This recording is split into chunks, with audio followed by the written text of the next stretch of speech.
Þá ætlum við að halda áfram hérna í föstudagsþættinum og næst höfum við fengið í sófann til okkar framkvæmdastjóra Atvinnuþróunarfélags Eyfirðinga sem hefur setið í þeim stól í 9 mánuði innan meðgöngu eða svo og komið tíma á að fara að spyrja manninn spjörunum úr hvað sé verið að gerast þar. Ég veit þó að framundan málþing 2 í næstu viku.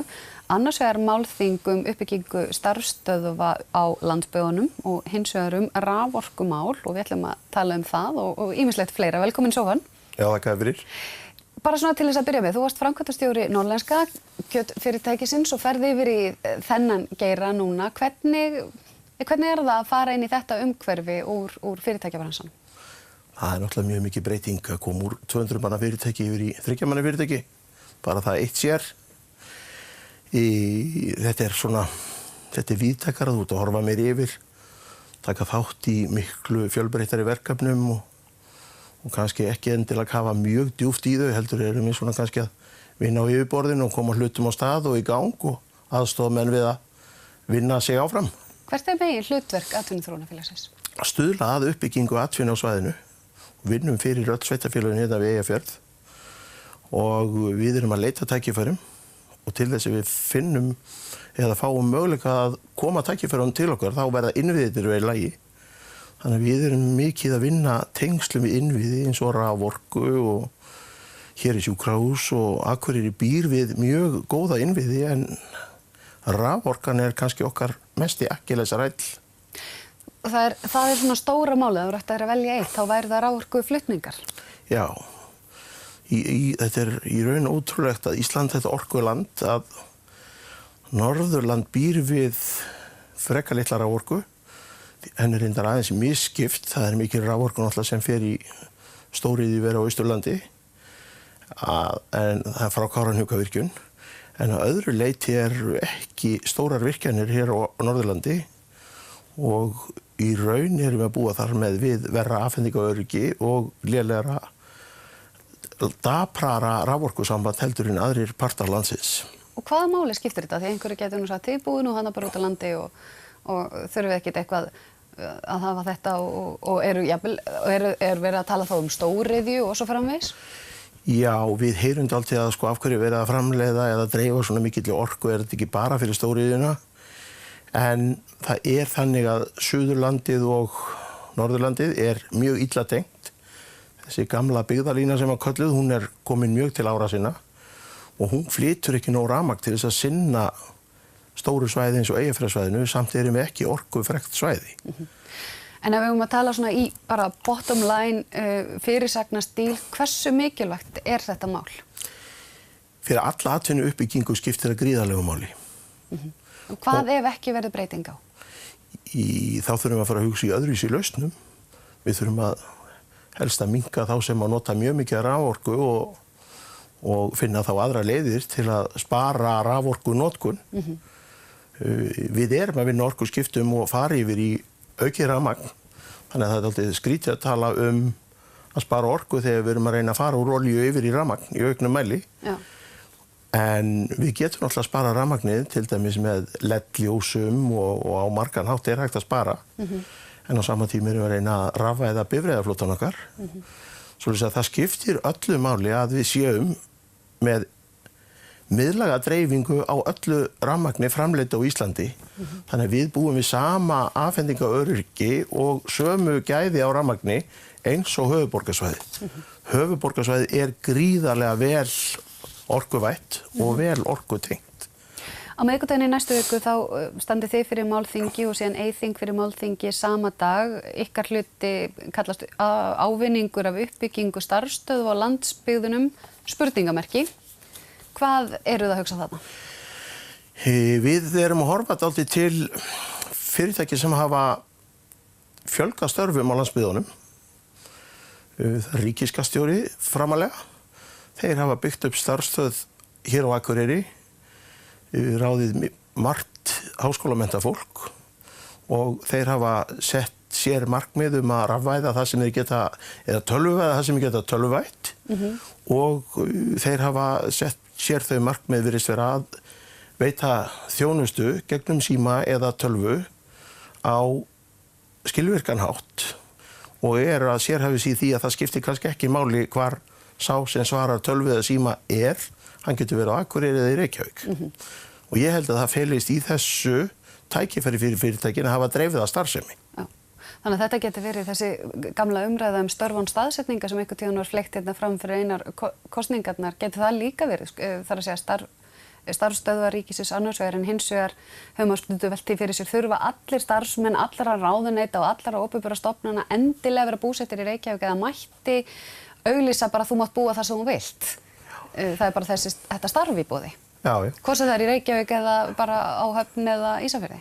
Ég held í þessu tilfelli þá erum við að horfa akkurat á þetta að þarna að menn bara byggt upp starfsstöð, veita góða þjónustu og ég held að við öll séum mjög ánað að fá skattaskýrslun okkar þannig að við þurfum alla að breyta einni einustu tölu þegar áður við skilum henni inn. En þarna kom eins og sagt ríkisskattstjóri, forstjóri þjóðskrár og sýslumaðurinn á Norðurlandi og sama dag þá boðar Eyþings til málþings einmitt raforkumál. Þangað mæta meðal annars iðnaðarráðherra og aðstoðarráðherra og formaður Eyþings og mjólkurbústjóri og svo framvegis. Þannig að það er alveg augljóst að fólk á þessu svæði er að leggja gríðarlega áherslu á þessi málaflokka. Já, ég held að fólk hér er að leggja áherslu á þetta og fólk hér er farið að skilja þetta. En ég er ekkert viss að meðal höfuðborgarbúinn skilji það að það þurfi meiri orku út á landi. Ég held að sé svona pínu gríla það að það sé bara þá orka til að byggja upp stóriðjuver en ég held að þjóðin sé komið alveg upp í kok á álverum og öðru svona á þessum tímapunkti allavega. Við erum bara að biðja orku öryggi. Við bara svona svo ég nefni tölur að þá afar lítil orka hér á Eyjafjarðarsvæðinu til ráðstöðunar ef eitthvað orkufrekt fyrirtæki, ekki einu sinni orkufrekt, vildi koma upp sinni starfsemi. Og meðan þetta er svona óöruggt, við erum ekki tengd stóra svæðinu í Reykjavík, þá byggir ekkert fyrirtæki sig upp hér fyrir norðan sem byggir á rafmagni og afhendingar öryggi rafmagns. Svona sem dæmi gagnaver myndi aldrei koma hingað og bara svona til að útskýra fyrir þér að við höfum alltaf haldið að það sé svo mikil raforkumengun eða raforkunotkun í þessum þáttum en það er að verða þannig að mest raforkorið er að fara til gagnavera í heiminum í dag. Þau eru orkufrekasti iðnaðurinn í veröldinni. Og núna erum við að fá sjálfkeyrandi bíla og það er ýmislegt að koma á það því það er allt tengt gagnaverum.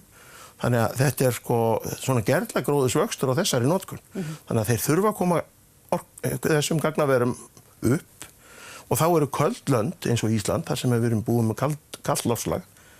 Því að aðal orkunotkunni er náttúrulega kæling á þessum tækjum.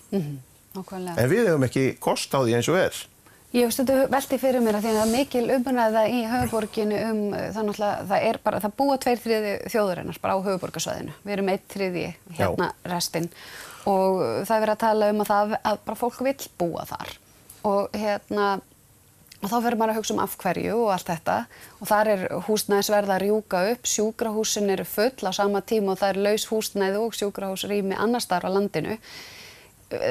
Ég hef stundum hugsað að væri ekki gott ef við myndum öll fatta hvað væri gott að halda okkur dreifðari en til þess þarf kannski að tryggja þó væri nú ekki nema grunnmál eins og raforku. Ég held að við allavega sem búum á landsbyggðunum köllum eftir landsbyggðastefnu. En það er eins og pólitíkin vilja ekki setja hana fram. Þetta eru svona plástrar og það er mikið hagsmunamál fyrir okkur að fá línu yfir Sprengisand sem að tengir okkar kerfi hér fyrir norðan betur við höfuðborgarkerfið sem er mjög öflugt. Bara svona meðal Reykvíkingurinn, hann hefur aldrei kynnst raforkuleysi síðan 1989 eða 1990. Það er semst 35 ára gamalt fólk sem ekki hefur kynnst því að það verið nú stundum rafmagnslaust og þýðir ekki að ýta á takkan. Já. Þannig að það kannski vantar einhverja þessa umræðu að þetta sé sameiginlegt hagsmunamál. Það er að segja, maður heyrir stundum eins og að sé bara allt í lagi að það flytji allir á suðvesturhorninu og skipti engu máli, þannig séð. Það séu bara sérvitringar sem fá búa ykkur annars staðar.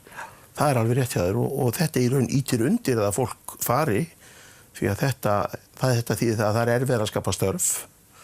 Þannig að raforkan er okkur rosalega mikilvæg fyrir utan þannig að þetta er allt saman umhverfisvæn orka.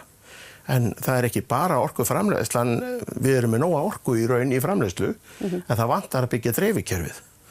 og þar segja menn sko, já við viljum ekki sjá línur, við viljum setja í jörð, en þegar komið í svona mikla flutningsgetu eins og menn vilja þurfa að flytja frá Reykjavík eða höfuðborgarsvæðinu hingað norður, þá það rosalega dýr kostur að fara að grafa hann í jörð eins og sprengjusendi. Þannig að mér finnst þetta pínu sjálfhverfa að sætta sig ekki við örfá möstur, sko. Já. Því þegar ég ólst upp þá var náttúrulega síminn tekin í loftlínum og það var allt tekið í loftlínum alla bæi og heim í hús. Nú þetta allt horfið og engin ummerki það. Ég held að tæknin í framtíðinni henni mun fleyta fram og jarðkapallinn verður ódýrari þegar framlíða stundir. Og ertu ekki til í að bíða bara þangað til?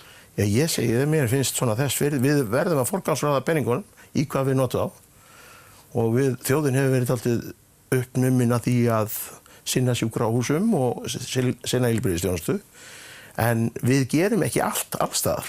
Það verður að forgangsraða og það ekki stór fórn í því að byggja loftlínu og svo endurnýja eftir einhver 20 eða 30 ár og þá verður tæknin þannig að það verður væntanlega ódýrara að setja hann í jörð þá. Það eru væntanlega ekki allir sammála hvernig þetta allt saman á að vera, en það að minnsta kosti málþing á miðvikudaginn þar sem grundvöllur til þess að ræða mál og þú hlýtur að hvetja fólk til þess að mæta þennan dag. Já, ég hvet alla að svona koma og þetta eru áhugaverðir málaflokka fyrir okkur sem búum hérna og viljum hlúa að okkar svæði og Norðurlandi. Það mér finnst að skipta gríðarlegu máli að fólk láti sjá sig og vonandi verið gaman. Nákvæmlega, takk fyrir komuna og með þessu þá ætlum við hreinlega að kveðja úr föstudagsþættinum í dag. Eigið yndislega, stórkostlega, frábæra helgi.